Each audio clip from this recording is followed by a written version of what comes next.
Kai Takahashi is an average loner who loves to play games by himself. However, the world wouldn't let him live in peace. One day, he becomes the target of the most vicious bullies in the entire school, and his life turns into a living hell. Day in and day out, he is beaten up and his stuff is stolen. Ultimately, things get so severe that he even tries to take his own life. But before he can take the final step to end his misery, something strange happens. A system screen pops open in front of him, and the world is suddenly overrun with monsters. Luckily for him, he's given some overpowered skills, and now he vows to take revenge on those who have wronged him and save humanity. The story begins on a sunny day in a normal-looking town. However, the situation at the moment is not as peaceful as it would seem. Standing on the school's rooftop is a young boy who claims he has done his best this entire time. "I tried hard enough," he mutters as he looks down at the ground with sheer horror. In his mind, if he just takes another step forward, all his pain and misery will finally come to an end. It will all be over. Damn, that escalated quickly. Suddenly, he begins to recall his life and starts shedding tears. In the past, he was just a normal guy, playing games in school and minding his own business. Alas, that all changed when he became the target of the school bullies. Each day, the bullies would beat him down, leaving the boy feeling utterly helpless. But remembering all this, something triggers inside his brain. Suddenly, he stops from his unrelenting attempt, proclaiming he will not run away. "It's not my fault," he exclaims. Just then, out of nowhere, he is faced with a system screen. As per the screen, the synchronization of this world has been completed, and it is now time for the reconstruction. Obviously, having no idea what on earth is going on, the boy freezes up with a confused face. What's more, the screen reveals the boy's life is being evaluated, and upon its completion, he will be granted an ability. Of course, this just confuses the poor lad even more, but he doesn't have the luxury of figuring things out. All of a sudden, the entire town turns upside down, causing huge explosions. This results in the boy accidentally stumbling and falling off the roof. Looks like he has no way out of this one. Meanwhile, inside the school, the bullies are talking about how fun it is to bully their victim, who is revealed to be named Kai. From the looks of it, these scum have no guilt or remorse about their actions, so much so they wouldn't even care if Kai were to die. Lucky for them, since he just jumped off the roof. Suddenly, they too encounter a system screen, which tells them their life is being evaluated. But that's not all. All the students have the exact same message delivered to them. As it turns out, that day the world was reconstructed. Immediately, a horde of monsters appears on the school grounds and begins causing havoc. They try to kill helpless students with a sinister grin on their faces, but it just so happens, these kids aren't as helpless as they look. One of the kids, who's about to go and meet his creator, instinctively tries to protect himself from the goblins, but in a plot twist, he begins to use magic, setting his attackers ablaze and turning them into ash. Who exactly is supposed to be the monster in this scenario? Apparently, on this day, humanity was gifted with skills at various levels. Witnessing this firsthand, the students are left in disbelief. It's explained that the skills differ and depend on a person's personality and traits. But although it might look like a blessing, it was actually a curse in disguise. This situation left people who failed to obtain anything abandoned, and with the sudden influx of power and fear, the morals and orders of society crumbled. Well, that's society for you. Inside the school building, the main bully, Takahashi, is attacked by the goblins along with his friends. However, being the scumbag he is, he fights back with all his might, injuring his friends in the process, all without batting an eye. Suddenly, Takahashi comes across Shimada, his teacher. From the looks of it, these two have bad blood and they both begin arguing, seemingly forgetting they are currently in the middle of a battlefield.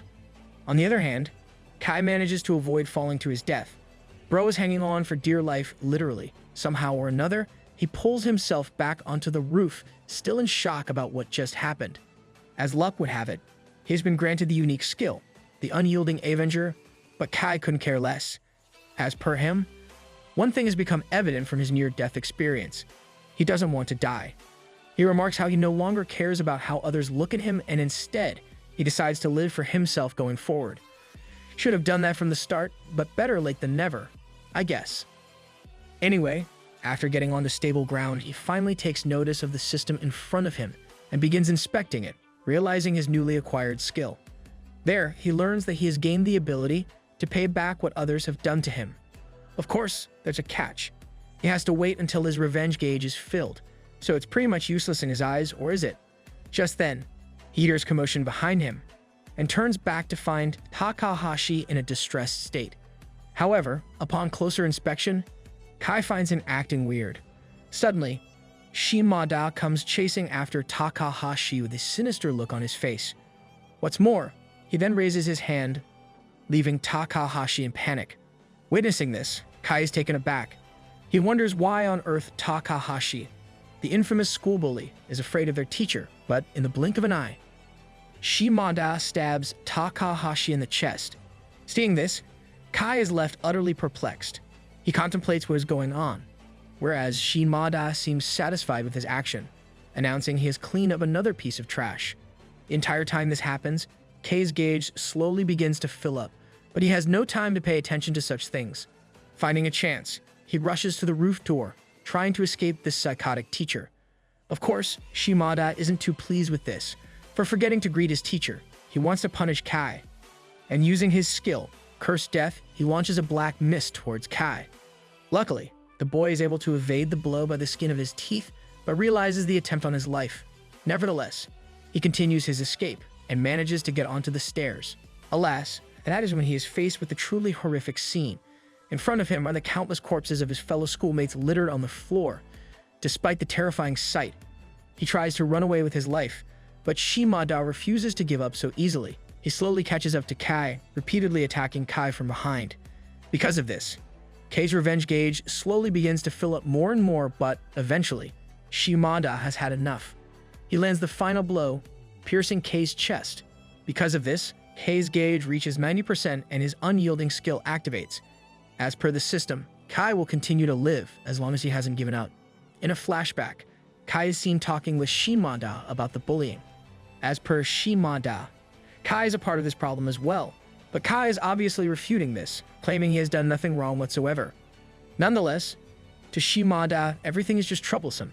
Because of the wimpy Kai and his personality, Shimada's evaluation as a homeroom teacher has been lowered significantly, and hence, the reason Shimada is after Kai. In the present, he inches closer to Kai, who is seen bleeding out on the floor. On his last breaths, Kai still tries to resist with all his might. His body is in immense pain, so much so it won't even move. What's more, although the system claims he will not die, he thinks he will just bleed out due to his wounds. In his supposed final moments, he questions why it's always him who is faced with injustice. In the first place, what has he ever done to deserve being killed? Just then, almost as if the heavens have answered his prayers, the system screen pops up. It reveals that the revenge gauge has exceeded 100%, and Shimada has been designated as the target. Nevertheless, Shimada gets even closer and ultimately gets on top of Kai to deliver the ending blow. In that situation, Kai questions what he has done to deserve all this, but Shimada reveals he has done nothing wrong. The fact is, Kai was simply chosen as a sacrifice by everyone, and claims that a sacrifice like him should shut up and just die. Suddenly, the screen appears yet again. The time for revenge is here, the screen claims. Pretty cool one-liner if you ask me. In a flash, Shimada is blown away and Kai gets back on his feet. From the look of it, Kai has unlocked a new transformation and now craves his revenge. "You can die instead," he proclaims. Bro is now a Super Saiyan. Seeing Kai in his new form, Shimada is left perplexed. He thinks that Kai might have leveled up just now, but quickly deems this to be impossible. From his perspective, it's like he is looking at a completely different person, not a mere transformation. Unfortunately for him, even this supposed different guy is still after his life. On the other hand, the system window reveals to Kai that his stats have experienced a temporal surge, and the skill Divine Retribution has been temporarily granted to him. As a result, Kai decides to use this skill and activates it, summoning a gigantic, sinister-looking skull behind him. The horrifying sight leaves Shimada wetting his pants, deeming his former student to be a monster, whereas Kai simply begins walking towards Shimada, slowly and menacingly. Just then, he unleashes his skill and the skull hurls towards Shimada, sending shivers down Shimada's spine. However, much to his surprise, he comes out of the attack without any damage.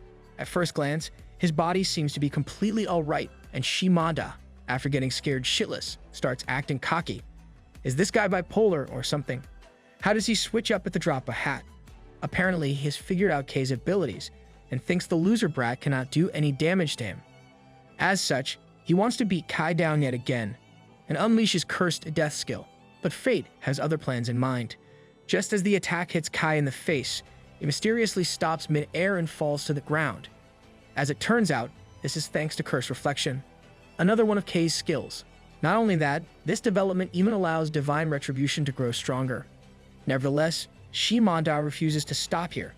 Although he realizes his cursed death has no effect, he keeps going at it, sending out a barrage of attacks towards his opponent. Of course, Kai is unfazed. With extreme confidence in his abilities, Kai simply keeps on getting closer and closer, ready to take the blows head-on. Though his Curse Reflection skill easily deflects every strike with ease. With each reflection, Divine Retribution grows stronger and stronger. Ultimately, all the attacks fail to even reach Kai and disintegrate into thin air, leaving Shimada in disbelief. Cold sweat begins running down his face as he watches all this unfold with a look of fear. Meanwhile, Kai is all nonchalant, asking his teacher what's wrong. It's clear that Shimada's skill can't even hit him.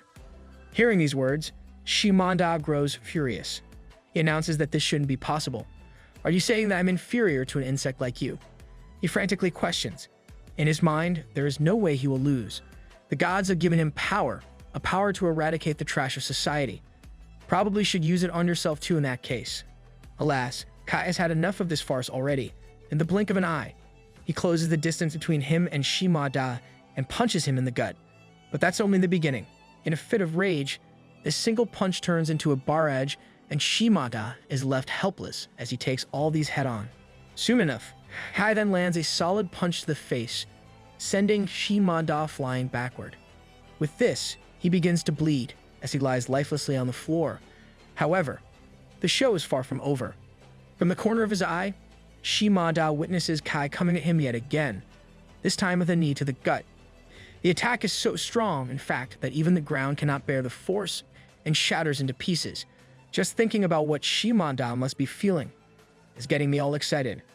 Despite this strike having ended the fight, Kai still refuses to back down and begins pounding Shimada to the ground until the floor eventually gives out and they both begin to fall. But even in such a situation, Kai makes the best out of things, using their fall to smash Shimada's head into the concrete below, finally putting him out for good. Alas, even this isn't the end. Shimada, on the brink of death, lies on the cold floor, taking his last breaths. And that is when he sees something ominous. His skill, Cursed Death, comes flying down from the roof. Obviously, he has no idea what is going on, but before he can contemplate things, the Cursed Death stabs him, finally bringing an end to his miserable life. Called it. This marks the end of the ordeal, for now at least. On the other hand, Kai reaches level 5 after killing Shimada. Eventually, his stats revert back to normal. But due to the increase in his rank and level, another evaluation was done. This time, he manages to gain Divine Retribution permanently. It's explained that Divine Retribution is the ultimate form of curse, and will bring abnormality amongst the enemies. The success rate of this skill depends on the opponent's resistance level, but during activation, Curse Reflection will also be activated, which can repel any inferior curses. Now that's what you call overpowered. Nevertheless, Kai finally undoes his transformation and reverts back to his normal form.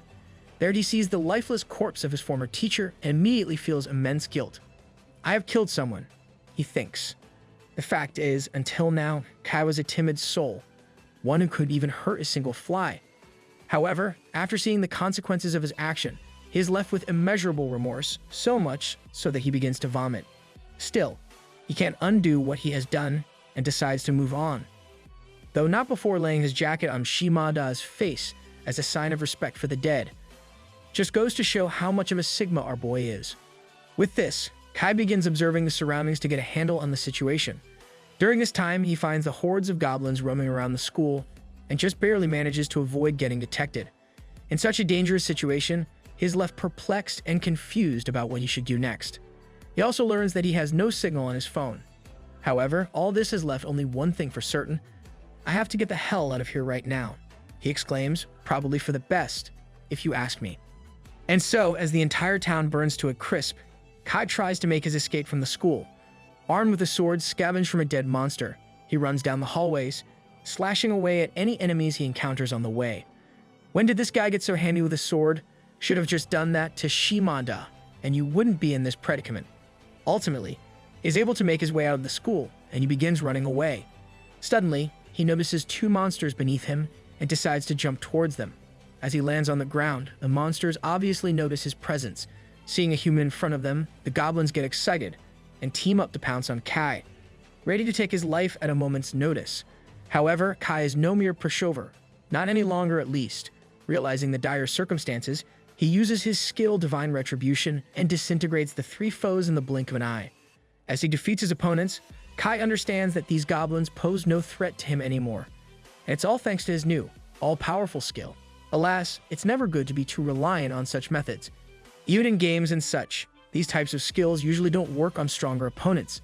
Hiding from any danger, he begins researching the skill further and comes to the realization that the skill's effectiveness depends on the opponent's resistance level. This makes him think that it's unlikely Divine Retribution will work on a foe who is higher level than him. Nevertheless, he still has another trick up his sleeve, his unique skill, the Unyielding Revenger. Apparently, there are two effects brought on by this skill.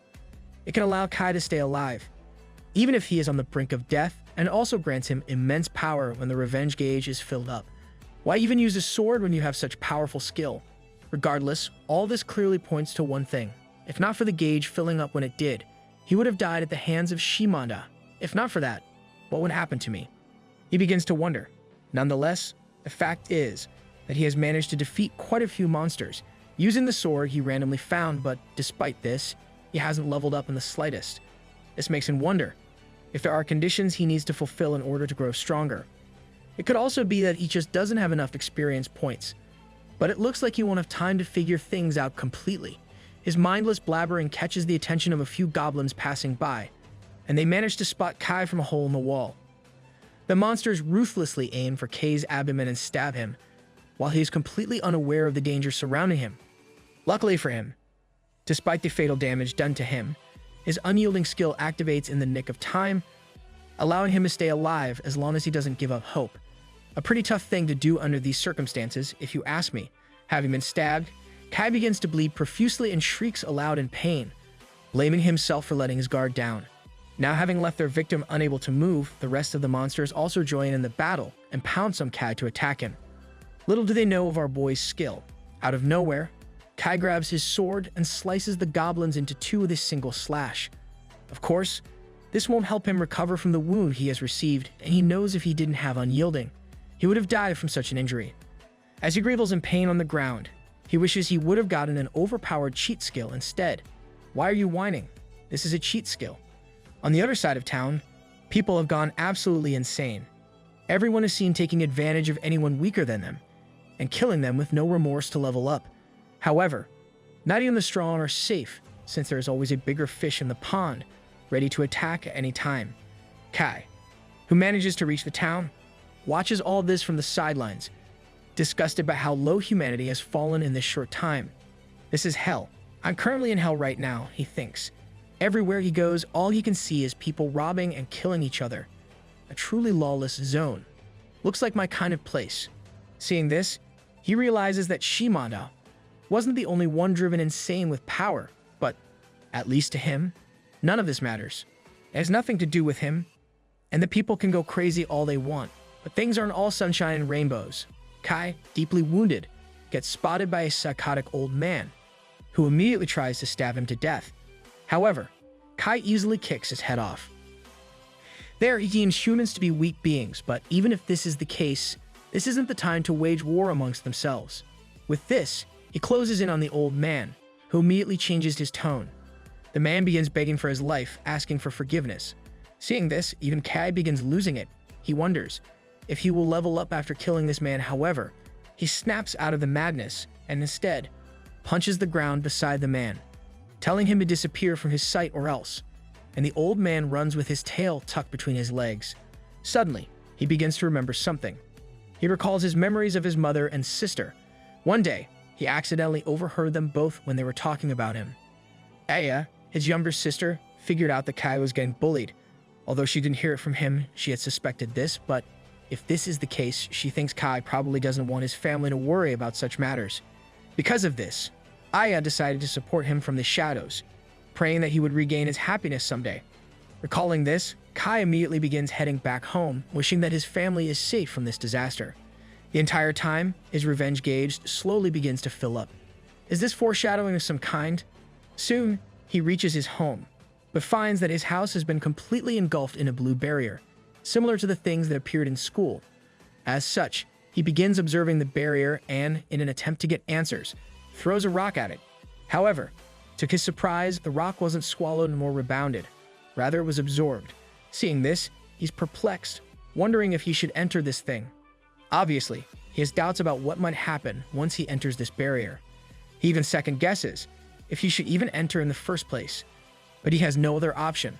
"Like hell I am doing that," he exclaims as he jumps into the barrier without hesitation, wanting to protect his beloved family from any danger. And the next time he opens his eyes, he finds himself in the middle of the ruins of the destroyed town. There, many people, including women and children, are seen lying lifelessly on the ground in a pool of their own blood. Soon, Kai gets a hold of himself and gets back on his feet, speechless after finding a mountain of corpses around him. He begins observing the surroundings, wondering just where on earth this place is. Even the color of the sky is different from his original world, leading him to believe this might not be his original world. Is this what they call another world? He wonders. However, upon closer inspection, he realizes that this isn't possible. There are a few buildings here that he can recognize. But, in any case, his first priority is to find his house, no matter how intense of a pain he is feeling right now. The entire time, his revenge gauge fills up more and more. Eventually, he begins searching this place, but is completely clueless. All the buildings are jumbled up, making him unable to decide where he even is. Thankfully, after a bit of searching, he finds an electricity pole with his neighborhood address on it. Because of this, he thinks his house should be somewhere nearby as well. And just moments later, he comes across his apartment building, which is completely destroyed. Seeing this, he immediately rushes inside, calling out to his mother and sister. Alas, much to his dismay, he doesn't find anyone.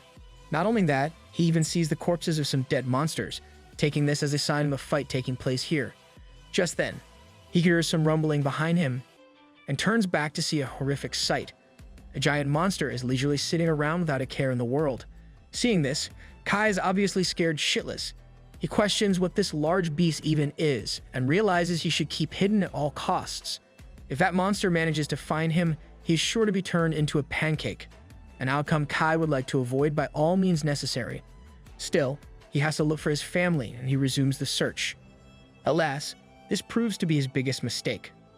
As he tries to find any clues to the whereabouts of his mother and sister, he is spotted by a goblin and immediately understands that he has messed up. What's more, instead of attacking head-on, the goblin begins to loudly scream, almost as if it's trying to call for its allies. And that is when things take a turn for the worse. The goblin's screams catch the attention of the gigantic monster from earlier, which comes out all guns blazing. Without wasting a single second, the monster tries to smash Kai into the ground, but he manages to evade the blow by the skin of his teeth. However, despite dodging, the strike's shockwave is extremely intense. So much so the shockwave alone leaves Kai in immense pain. He understands that if he tries to take this foe head-on, he will probably be killed. But it's not like he has any other choice. The monster continues attacking, and Kai can only hope to defend himself. Out of nowhere, he uses Divine Retribution and launches it at his foe. This attack kicks up a huge dust storm, and as it strikes, Kai intently watches to see if his strategy worked or not. Nonetheless, as the dust settles, the monster comes out without a scratch on him. Kai's most powerful attack did no damage. Of course, the monster isn't too happy about being attacked as well, and retaliates with a powerful punch. Luckily, Kai yet again manages to dodge, though he is sent flying back. At that moment, he freaks out. His mind starts going 100 miles an hour as he tries to come up with a plan. But, as fate would have it, this is merely the beginning of the end. Suddenly, Kai finds himself surrounded by not just the goblin, but several gigantic monsters and is thrown into a pit of despair. Thinking he cannot do anything in these circumstances, looks like someone has forgotten about his cheat skills. This is impossible, he claims. But what he fails to realize is that his revenge gauge is 81% filled, and increasing with each passing moment. All of a sudden, one of the monsters punches him, and Kai can do nothing except take it head-on. In addition, the monsters then begin kicking him, treating him like a plaything. Soon, Kai is left unable to move and lies on the ground. telling these monsters to stop getting in his way. The fact is, Kai has to find his mom and sister, but it looks like that won't be happening anytime soon. Ultimately, one of the monsters smashes him into the ground, making it crystal clear that Kai is nothing but a mere toy to them, which can be broken and destroyed for their amusement. There, as he is on the verge of death, Kai begins recalling his life. He thinks that if this situation continues, it's going to be the same as always. His entire life, he was picked on by others, and now he is targeted by these insanely strong monsters. As expected, am I just another mod character? He starts to question. Nah, bro, you are the main character. You just have to believe. There, he even remembers his family, and when he gets back to his senses, he sees a pile of dead bodies right in front of him. Seeing this sight, he becomes fearful and tries to look around. And that is when he sees one of the giants carrying a woman in his hands. Upon closer attention, Kai realizes this woman is none other than his mom, and the monster throws her toward the corpse mountain. With her being in range, Kai calls out to her, and she, hearing her son's voice, opens her eyes. Seeing she is still breathing, Kai tells her to wait, claiming he will save her now, but there is no way that's going to happen. His mother tells him to run, and that is when the monster stabs her in the back right in front of Kai's eyes. Witnessing his mother murdered in cold blood, Kai loses himself to rage. All of a sudden, he unleashes an immense power within him and goes mad. As the rage overwhelms him, he dashes in like a madman, decapitating all those within his range. One after the other, the monsters collapse on the ground, whereas there is no sign of Kai's rage being quelled. Feeling the immeasurable power radiating from Kai, along with the sight of their decapitated allies, the rest of the monsters are left bewildered. But Kai is nowhere near done. The rage within him only grows more and more intense with each passing moment as he faces off against this horde of beasts all by himself. Nevertheless, the monsters refuse to back down without a fight, and one of them finally decides to start the battle. However, Kai's mind is filled with thoughts of his mother, who is on the verge of death. He easily takes care of the one attacking him, splitting him into two without hesitation. As a result, the monsters finally realize they won't be able to do anything alone. As such, they all gang up and use their numbers to their advantage. Of course, even then, Kai is unfazed as he simply walks over to his mother's side. There, as the monsters ready themselves for the counterattack, he hugs his mother and unleashes an intense aura. Sensing the impending danger, the monsters try to flee the scene before turning into dust. Alas, their efforts are futile.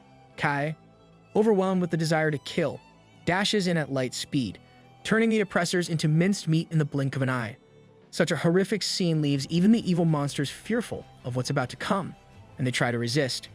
Yeah, good luck with that. Obviously, they can't do anything in this situation. One after the other, Kai keeps on slashing at his foes, bringing down each one with just a single attack. The entire time, his mind is in a frenzy. Thoughts of killing, murder, and revenge all rush through his brain, and he vows to eradicate all of them. Eventually, he launches a powerful blast toward the escaping monsters, demolishing them all without sparing a single one. And all Kai can do is emphasize his desire to kill all the monsters. Bro was on X Games mode. Suddenly, he starts to recall his past memories. Oh no, the flashbacks. The monsters are cooked now. When he was little, Kai, along with his mother and sister, who was still just a baby, headed to the beach for an adventure-filled day. Looks like the dad went out to buy milk and never came back. There, Kai wants to play in the water with his mother and tries to drag her away. However, she tells Kai to wait. Apparently, Aya is sleeping, and she doesn't want to leave her. Moreover, she also tells Kai to make sure she doesn't wake up from the commotion. She tells him to look at Aya's sleeping face, remarking on how incredibly cute she is, and Kai thinks so as well, squishing her cheeks just to be sure. With this, the family shares a heartwarming moment, and they begin to chuckle. The mother's smile is like the sunshine, emitting a beam of happiness. But things aren't so heartwarming right now. Back in the present, the system screen reveals Kai has leveled up quite a lot. After his killing spree, he is now level 11 and has even ranked up as well. Because of the increase in rank, yet another evaluation is done. But as per the system, the target doesn't have skills, and even the skill acquisition is cancelled. Soon, Kai awakes from his slumber in a confused state. From the looks of things, he doesn't remember what happened after the rage took over him, and he begins to wonder just how long he was out. Just then, he takes a look around and finds the countless corpses of the monsters lying all around him. The monsters have been chopped up into pieces, and Kai is speechless, wondering just what on earth happened here. However, he has more important things to deal with for now. He remembers he was here to save his mother and begins frantically looking for her again. Soon, he finds her lifeless body on the floor and rushes over to her side. Fearful and distressed, he tries to call out to her, hoping she will open her eyes once more. But all his efforts are wasted. No matter how much he calls out to her, she doesn't wake up. Ultimately, even Kai loses his composure and breaks down into tears, telling his mother to just say something. Anything at all. But his tears are not just the tears of sadness. They are also the tears of hatred and anger. Deep inside, he is furious that he allowed all this to happen. So much so that he subconsciously bites his lip and begins bleeding. Nonetheless, all this won't help bring his mom back. And so, he decides to lay beside her, holding her hand while he does so. There, he even begins crying out loud, and that is when he suddenly hears a voice, the voice of his mother. As it turns out, Kai was told not to cry, especially now that he is a big brother. He was told to become this stable rock for Aya, but that's not all. His mother even told him to please protect Aya for me. Heeding his mother's words, Kai decides to do just that. But first, he wants to get his mother to safety. Therefore, he carries her toward the barrier, telling her to wait for him on the other side. He promises to come find her after saving Aya, but his first priority is to get his mother out of this hellhole. Alas, when he gets to the barrier, he learns that no one can escape this place until the area is cleared.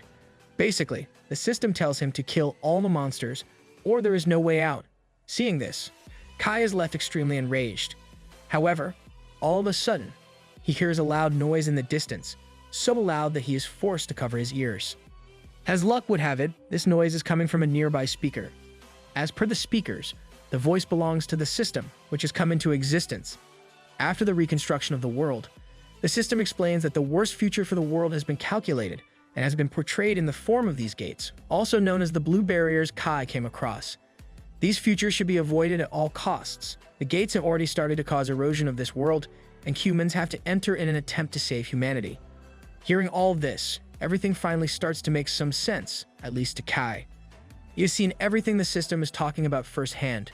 Nevertheless, the system tells everyone to not give up hope and fight with all their might to protect the future they wish for. They have to continue fighting until the end, or else the worst futures portrayed by these dungeons will come to fruition. What's more, the system reveals that each dungeon has a clear condition set in place, and for this current dungeon, they have to defeat the boss or else they will never be allowed to leave the gate. Please defeat the boss to prevent the worst future from coming into reality. The system pleads. I feel like the system is up to no good. Regardless, now that he can't get his mother to safety, Kai decides the next best thing to do is let her rest in a nearby hospital, at least what's left of it. There, he tucks his mother into bed and tells her to wait here for a little while. On the other hand, he himself begins recalling the system's announcement earlier. He claims that the system is turning this dire situation into something like a game, and he wants nothing to do with this mess. The only thing he wants to do for now is to bring his family to safety and escape this place.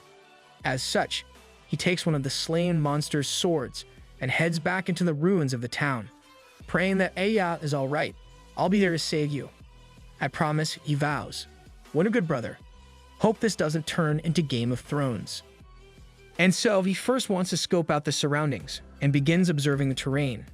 There, he notices something strange. A group of orcs is seen destroying a house in the distance, and he begins to wonder what is going on. In addition, there seems to be something shining from that location. Over at the building in question, the orcs and goblins try and force the humans inside to come out. Inside, a woman named Sharaming Yuka is freaking out, trying to hide herself behind a blanket. Yeah, like that's going to work. According to her, she just woke up from a nap, and now, for some weird reason, there are a bunch of monsters rampaging outside her home.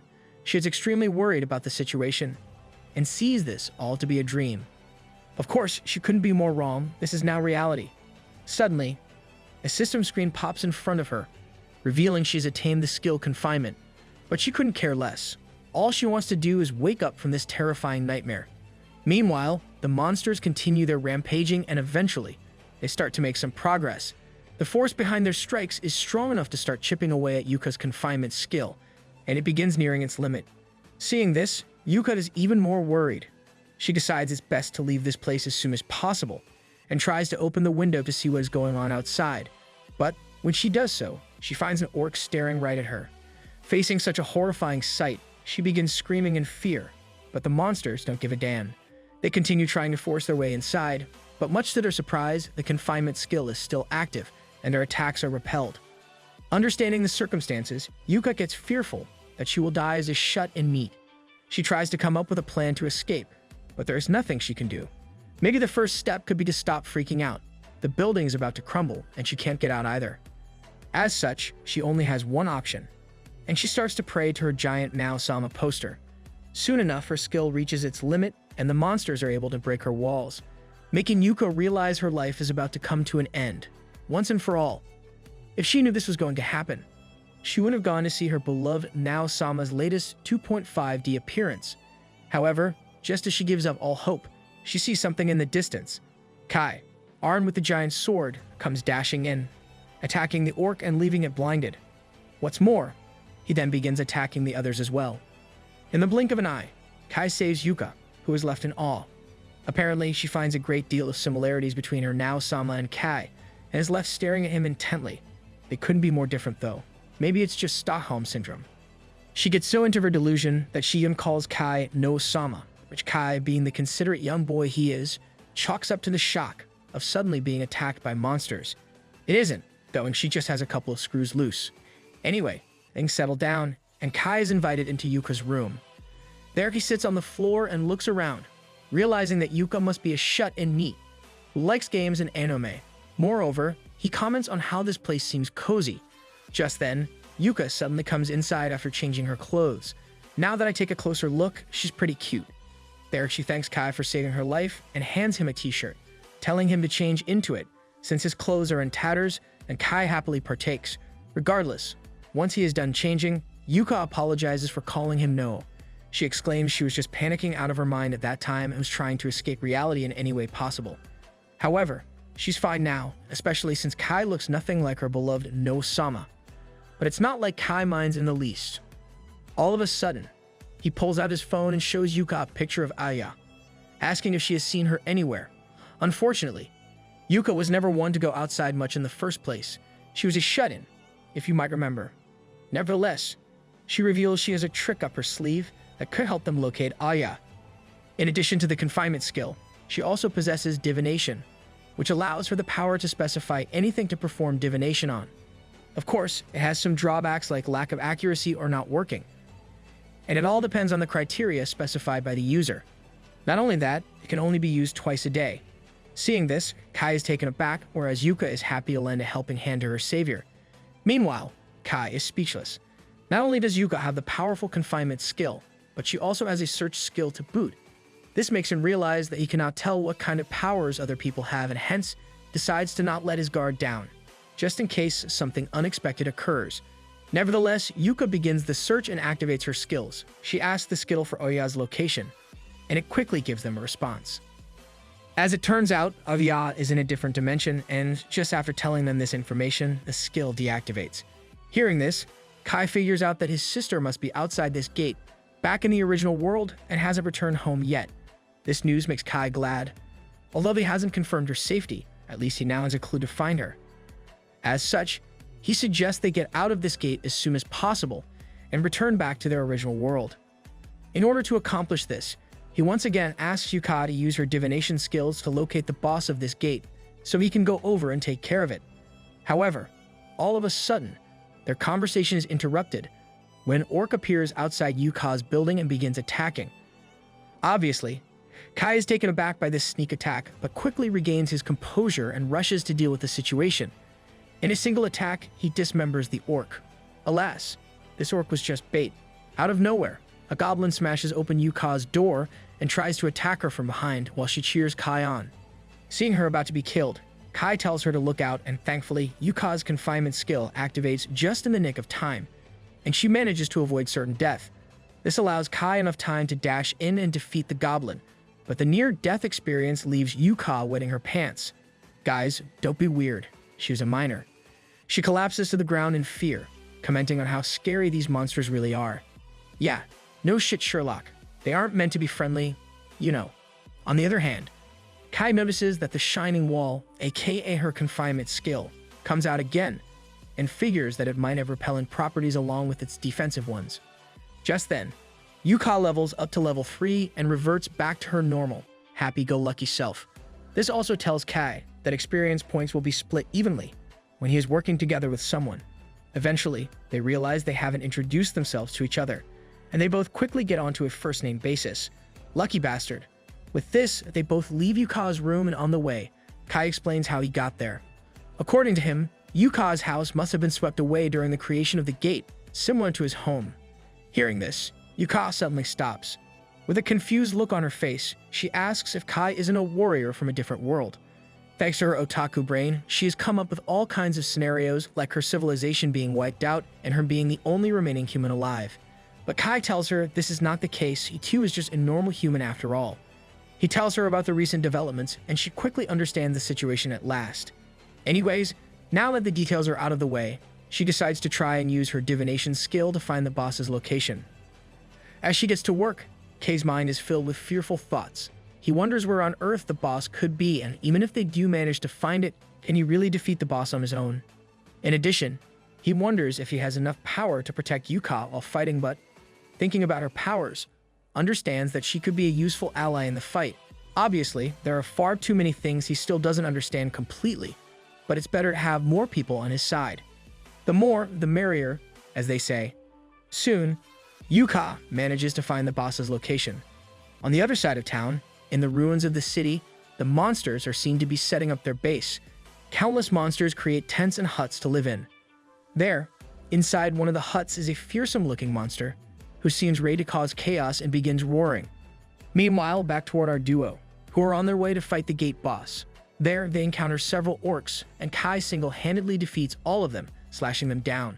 Yuka, watching Kei's display, begins complimenting his strength, whereas Kai remarks on how these orcs, who used to be super strong, are nothing but mobs to him now. In his mind, this must be the effects of leveling and ranking up. However, all this makes him feel like he's forgetting something important. Suddenly, Yuka chimes in and starts leading the way, and Kai begins to follow her. Apparently, the place Yuka's divination guided them was toward the north. Although the information is rather vague, this is still their only clue. Thankfully, there aren't any tall buildings left in the desolate town, and hence, they have a clear view of the whole area. This will help them spot the boss from a safe distance. But the question now is if Kai will even be able to defeat it or not. Obviously, it's not going to be an easy fight, and Kai has no time to waste. He has to return to their original world as soon as possible to continue his search for Aya. Even the real world isn't safe, since the monsters are crawling around everywhere. As such, all they can do is head towards their destination. Meanwhile, Yuka begins thinking about how things would have turned out if Kai didn't show up to save her. Remembering his heroic display, she resolves herself to do whatever she can to aid her savior in his quest. Consequently, she wants to arm herself, so she picks up a red flag from the roadside, claiming this is a weapon even she can use. Doesn't look like a weapon to me though. Told you she has a couple of screws loose, and Kai agrees with me as well. Upon closer notice, he realizes that these flags are road signs, and the path is littered with them. Nevertheless, they continue heading north until they eventually close in on a wooden barrier. Seeing this, Kai thinks they might have reached the monster's base. As they scope out the enemy headquarters, Yuka is taken aback at the sheer number of monsters and begins freaking out. Meanwhile, Kai remains calm and finds a tent twice the size of the others in the middle of the base. According to him, this is sure to be the boss's tent, and he starts to think of a plan. Just then, Yuka intervenes. She boasts that she has just reached level 5, and because of this, she has unlocked a new skill. Can I try it out? She questions with a smug look on her face, and it's not like Kai can stop her. Nonetheless, this surprises him a bit. Until now, he hasn't received a new skill by leveling up, but here Yuka is already on her third one. This makes him wonder if the system just differs from person to person, giving some special treatment. As per the system, Yuka has been granted Misery Declaration, a rare skill that will make misery fall upon the target. Obviously, this confuses both of them, since they have no idea what the skill is even supposed to do. But Yuka is raring to test it out. Using the flagpole of the flag she found earlier, she decides to give it a shot and activates her newly acquired skill. As soon as she does so, the sky begins acting strange. It changes color, and ominous clouds begin appearing. Suddenly, a truck falls onto a nearby monster, turning it into a sticker. Looks like the monster has just gotten isekai'd. Truck-kun is working hard like always. Having defeated her first orc, Yuka couldn't be more excited. Nevertheless, this skill has its downsides. Due to the truck falling from the sky, it causes a commotion and catches the attention of all the nearby monsters, who quickly rush over to help their ally. Alas, this is one of their biggest mistakes. Using this as his opportunity, Kai decides this is the best time to attack, and they both sneak into the enemy base, heading directly toward the boss's tent. But before they can enter, there is already bad news. The time Yuka's skill has already run out, and the monsters have spotted them both. As a result, Kai is forced to confront these monsters head-on and goes into attack mode. In response, the monsters also prepare for battle and begin swinging their swords. Luckily for Kai, he is now a whole lot stronger than he was before. With ease, he gracefully evades the incoming blows and jumps up into the air, getting into a favorable position to cut all of his opponents into pieces. Even Yuka tries to help and unleashes her misery declaration to bring down a bunch of goblins. Witnessing this, the orcs are perplexed at what is going on. But the show is far from over. Yuka continues activating her skill, but this time it turns out to be a dud. Her skill slowly starts losing power, and instead of heavy objects like Truck-kun from before, she now starts summoning pans, trash cans, and even stuffed animals. This scares Yuka, who begins cowering in fear, looking at Kai for help. Meanwhile, Kai realizes that her misery declaration must also have an element of luck attached to it as well. If so, that's a pretty dumb skill if you ask me. Anyways, their best course of action for now is to get out of here, while the orcs are still confused. However, before they both can make their escape, things take a turn for the worse. Hearing the sounds of battle outside, the boss finally decides to make its appearance and comes out of its tent with an ominous aura surrounding it. Witnessing this up close, Kai is left distressed. Is this the boss? He wonders. Along with the boss, there are several more powerful monsters, and they all begin to sinisterly chuckle at their prey. Seeing the change in expression, Kai gets agitated, but refuses to go down without a fight. At last, the orcs launch their attack, and all gang up on the duo.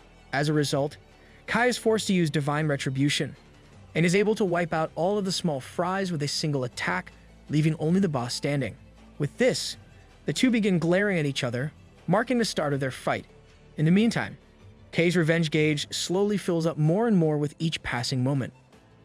As Kai faces the boss, he begins to taunt it, telling it to come at me if you can. This triggers the boss, who immediately pounces at full speed. Even Kai is impressed by the foe's speed and tries to counter the incoming blow. But before making contact, the boss leaps into the air and begins aiming for Yuka first. From above, it smashes its club towards Yuka. The strike is so strong, in fact, that it even leaves a crater behind in the ground, elevating Kai's worry about his friend. Deeply concerned for her safety, he calls out to her, but is left with shivers down his spine when there is no response. His mind suddenly gets filled with disturbing thoughts, and he wonders if she died from the attack. Nevertheless, Kai can do nothing except keep fighting in this situation. Yet again, he tries to use divine retribution and aims at the boss. However, unlike the last time, the opponent is too strong. It manages to block and parry most of the damage from the skill, but it still does some damage, making Kai glad that his attacks are effective, even though not very much. Nevertheless, all this does is piss off the boss even more, and it begins roaring out loud with horrific screams. But it looks like roaring is just a show of power, rather than a counterattack. The shockwaves from the roar are able to cancel out all of the divine retribution's attacks, leaving Kai in the pit of despair. He never expected one of his most powerful skills to be cancelled out so easily. Fortunately for him, the ace up his sleeve is getting closer to being ready. Still, he can't just use it at this moment, and wanting to crush his enemy, the boss relentlessly moves in yet again.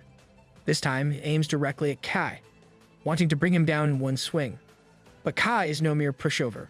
Using his swift and nimble movements, he manages to dodge the attack and gets behind the boss, attempting to land a fatal blow to his enemy. Alas, it looks like Kai has underestimated his opponent. Almost like it has an eye on the back of its head, the boss elbows Kai in the body, launching him backward. Not only that, this attack forces him to let go of his weapon, which falls onto the ground beside him. As he tries to get back up on his feet, Kai is left with cold sweats running down his body. He realizes that he is no match for this orc boss. He's on a completely different level compared to the other orcs. He exclaims, well, that should have been obvious since the start. He's the boss after all. From his perspective, if things keep continuing like this, there is no way he will be able to win.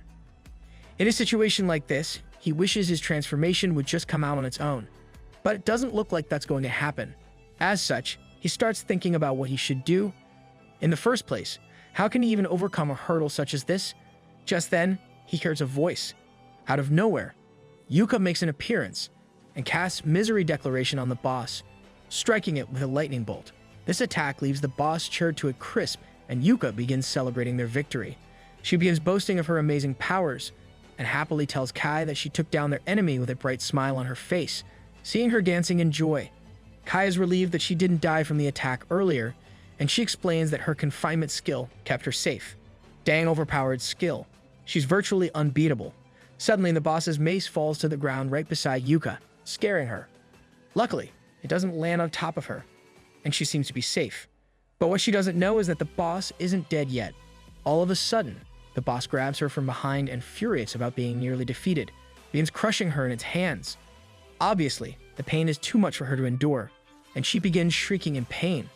Seeing this, Kai jumps in to save his ally, telling the boss to let her go, and they say chivalry is dead. They obviously haven't seen our boy. Overwhelmed with rage, Kai tries to take off the boss's head and slashes at his neck. However, he struggles to do so.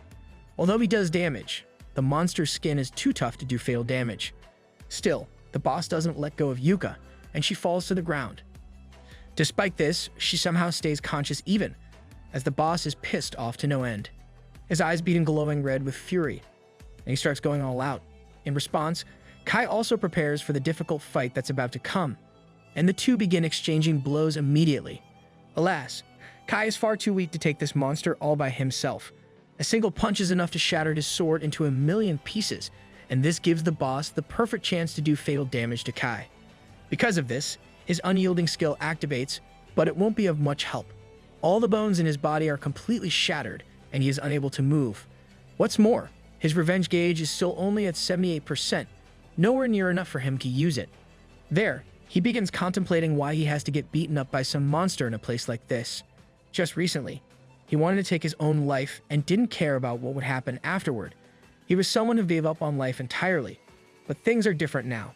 The faces of his mom, sister, and Yuka begin going through his mind, and he realizes he cannot afford to stay lying down. As such, he is back on his feet, but this only prompts the boss to continue attacking. Still, Kai refuses to back down. I can't afford to die. Not in a place like this. He claims, in his mind, there is no way he can give up here, and he commits to taking the beating. Bro really is a good punching bag. First for the bullies, and now for the orc boss. However, eventually, the tables turn. His revenge gauge reaches 99%, and his unique skill is now able to be used. Still, this is only just the beginning. Kai, unable to even move, gets back on his feet yet again, but the boss has had enough. Picking up a steel beam from the ground, it decides to end things once and for all. As such, it stabs Kai with the steel beam, leaving him to slowly bleed to death. There, the only thing going through Kai's mind is thoughts about his mom. He can now feel what his mother must have endured at the hands of these monsters. Nevertheless, he won't go down with just this. Slowly, he begins regaining his strength and starts to pull out the beam from his abdomen, claiming, "I will definitely defeat the enemy." Seeing this, even the boss is left perplexed and wonders where on earth this guy is getting his power from. On the other hand, Kai begins to lose himself. He announces that the boss and his minions are the reason why he lost his mom, and at last, he goes into his crazed state. He completely pulls out the beam and transforms, ready for round 2. In addition, the system reveals Kai has ranked up yet again. What's more, now that his gauge is filled up, it is the time for revenge. Kai's stats experience a temporal surge, and he temporarily gains the skill Mace Mastery. And so, their battle continues once more, and the two begin exchanging blows. However, this time, Kai has the upper hand. He strikes the boss's forearm, shattering the bones and leaving it to shriek in pain. This forces the boss to drop his weapon, and Kai uses this to his advantage. Armed with the steel beam as well as the boss's mace, he powers up to attack. Meanwhile, the orc boss is furious about having his arm broken, and refuses to give up now. As a result, they both start fighting again, and Kai manages to land several blows, dealing significant damage. In a matter of seconds, he beats the boss to a pulp, leaving him on the ground with fatal injuries. This marks the end of the fight, and the system explains Kai has now reached level 21. Moreover, His revenge skill has reached its limit and his stats have reverted back to normal. But that's just scratching the surface. Thanks to the level up, there's another evolution done, and Kai gains the Mace Mastery skill permanently, which allows him to use all kinds of mace-type blunt force weapons. Eventually, Kai also begins undoing his transformation and snaps back to his senses. Consequently, he finds Yuka's body lying on the ground idly, and he rushes over to her side. But before he can reach her, something strange begins to happen. Her body suddenly starts to vanish into thin air. But that's not all. According to the system, now that the dungeon boss has been defeated, the gate is cleared. However, the elimination of the dungeon is about to commence, and all survivors are teleported out of the dungeon. And that includes Kai, whose body is now starting to vanish as well. But rather than being glad, he is worried. He tells the system to wait. He has yet to get a hold of his mom's body, and he wants to take her back to the outside world as well. Alas, the system is not so forgiving. The teleportation process kicks into gear, and all Kai can do is recall his mother's last words. Later on, after Kai and his group is forcibly transported back to reality, the gate itself disappears, and what remains is a crater that resembles a scoop of ice cream. Not even a single blade of grass was left behind. Nevertheless, Kei's group is found unconscious near the gate, and they are quickly sent to a hospital, where he wakes up in a daze, still thinking about going to find his mom. In the hospital room, he is surrounded by the nurses, but he doesn't care. He just wants to know where the gate is so he can save his mother. Just then, two detectives show up.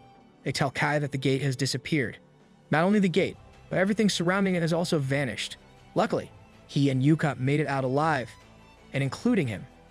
There were only two more survivors. Furthermore, there's no sign of anyone who resembles Kei's mother. Hearing this, Kai realizes that his mother is already dead. He knew that very well, but still, he wanted to at least give her a proper burial and grave. However, even that was not possible. Frustrated, he begins clenching his fist, but then changes his chain of thought. He begins inquiring about Yuka, and the detectives explain that she has been sent to another hospital, luckily. Her life is no longer in danger, so there is no cause for concern. With this, he then asks if anyone has seen his sister. He shows them a picture of Aya, and the nurses begin checking if she is on the list. And as fate would have it, Aya is currently admitted to the hospital as well. Hearing this, Kai immediately rushes out of the room to meet his sister. Of course, this worries the nurse, who tells him to wait. But the doctor has no qualms. The fact is, although Kai was found covered in blood when he came here, he wasn't injured in the slightest. I guess that's the perk of having the unyielding skill. Anyway, Kai reaches Aya's room where he finds her in an unconscious state. As per the staff, despite there being no abnormalities on her body, she is still unconscious. At this point in time, they can do nothing more. Currently, any other patients with the same symptoms have been transferred to the hospital, but they have never seen a case such as this one. In fact, she isn't even in a vegetative state, and her brain functions are completely normal. So much so that the doctor claims it won't be a surprise if she wakes up at any moment, but this pushes Kai into a deeper abyss of despair.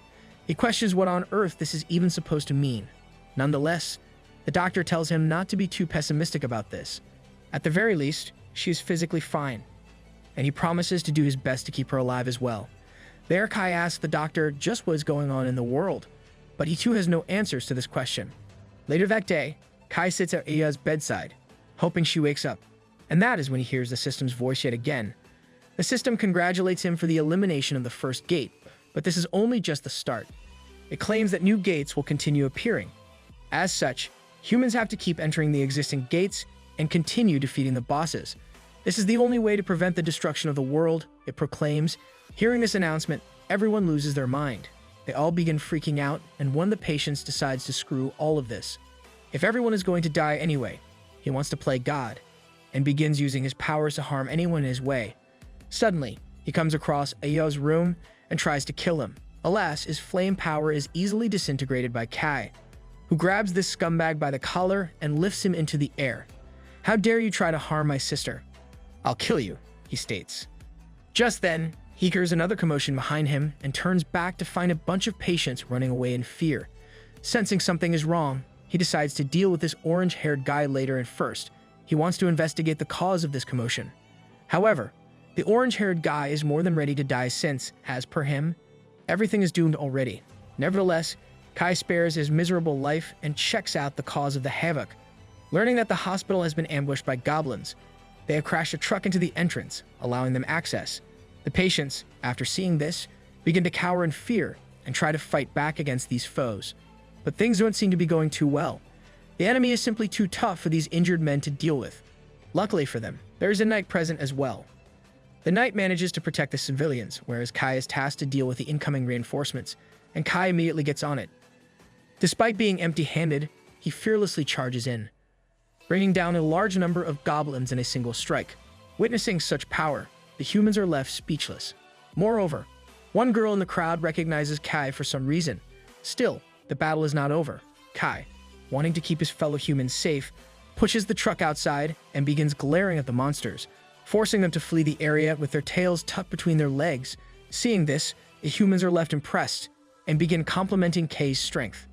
All of a sudden, the girl from earlier comes up to him, and that is when it's revealed that this girl is the student council president. Seeing her here, Kai rushes over to her, and the president compliments him, asking just when did he get so strong? For him to be able to easily handle the goblins without using a skill is a difficult task. Apparently, the president has also survived the dungeon and thought she became significantly stronger thanks to it. However, now that she sees Kai, she is curious to know just how strong he is.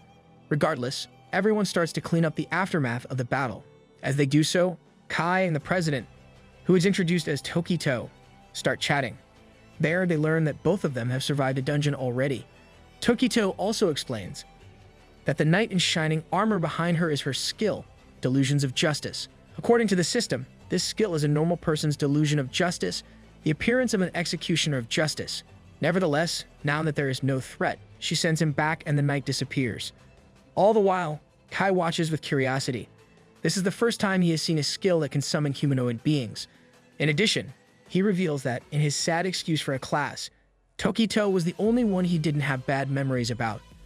Although she didn't stop Kai from getting bullied directly, she still tried to lessen his suffering, unlike the others who treated him like he didn't exist.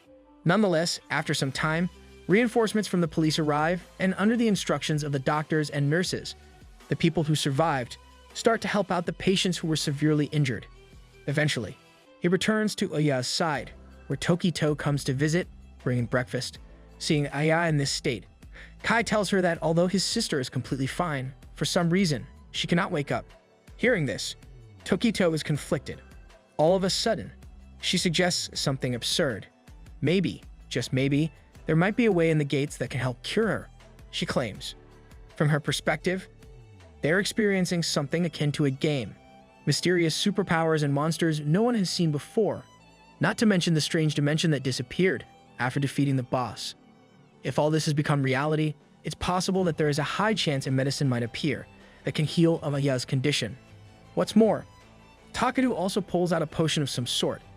As per her, this potion healed the injuries of someone splashed by it. To her, if something like this can exist, there is also a possibility that something like this, but with more potent abilities, can appear as well. I'm sure of it, she exclaims.